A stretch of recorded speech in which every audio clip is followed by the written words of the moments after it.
movies rely on special effects to tell a story, but the new film Boyhood uses a different technique: time. It chronicles one boy's journey from adolescence to young adulthood using the same cast over a 12-year period. The New York Times calls Boyhood one of the most extraordinary movies of 2014, or for that matter, the 21st century so far. Look at that, huh? Sell that in the store. That's like advertisement worthy. Advertisement quality. Yeah. You think they ever will make another Star Wars? I don't know. I mean, I think if they were to make another one, that the period where this game is set is where it would have to be, because there's nothing after, really. Yeah. No, Return of the At Jedi, the it's end. over. There's nothing. Yeah, there's nothing else to do there. You know, you can turn Han Solo But- into a Sith Lord. Yeah, what are you gonna do?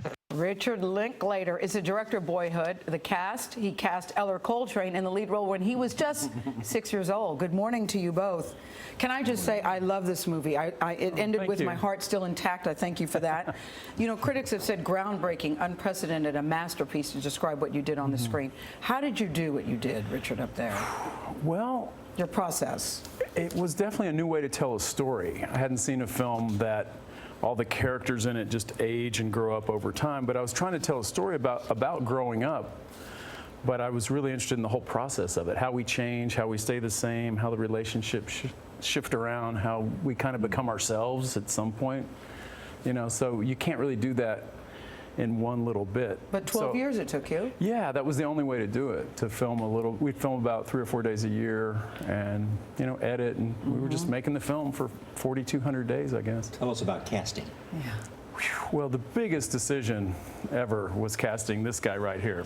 You know, Ellar he was just such a thoughtful, sensitive. 6 years old. Yeah, and it's interesting because when you're casting a movie, you just cast who you need right then. They're perfect, but he was great. He was such a thoughtful, you know, young man. I like the way his mind worked and everything, but you have to think, who are you going to be, you know, 10 years from now? What kind of teenager are you going to be? Because he's going through experiences in his own life, too. Yeah. That'll affect who do I want to collaborate? So a lot of it has to do with the family, too. I liked his parents. Yeah. They're both artists. You know, it's a family decision, so we all became a family. But I always joke, it's kind of like determining the next Dalai Lama. Yeah. You know, he's sitting there. We're kind of going, who are you the chosen one? Who will you be? But I'm looking at Ellar at 6 years old. Did you have any idea what this meant, that you would be in a movie for the next 12 years of your life? I mean, there's no way. There's no way. Of course not. You know, I mean, I understood as much as I could, but 12 years is a very difficult thing to wrap your head around as a 6-year-old. So I think. Actually, some people say time is the star of the movie. Definitely. I mean, it's really about how time passes through our lives, and you can just see it happening in the movie, this kind of cumulative effect of watching 12 years go by through these characters' lives. The parents, you know, they continue to grow up too. It's not just the kids growing up, it's the parents changing. You know? And did you see it differently, say, at the halfway mark than you saw it at the beginning?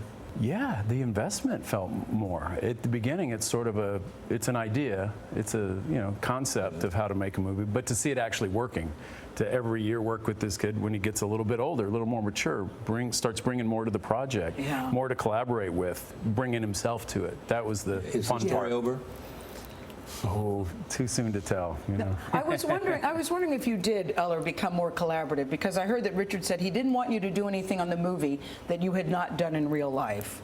Absolutely, yeah. I mean, you know, when you're young, you're kind of just, you're there, you know, you're along for the ride. I mean, I was engaged even as a kid, but as, you know, as I got older and the character required more input, I was getting older too, and I, you know, had more input to give. So. Like a first kiss and conversations with your girlfriend? Yeah, absolutely. That, you know, Rick kind of, he felt, you know, made sure that it was like I had at least interacted with girls, you know, by that point, and kind of said, you know, next time you're with a girl alone for the first time, like, think about what you're saying and think about how it goes.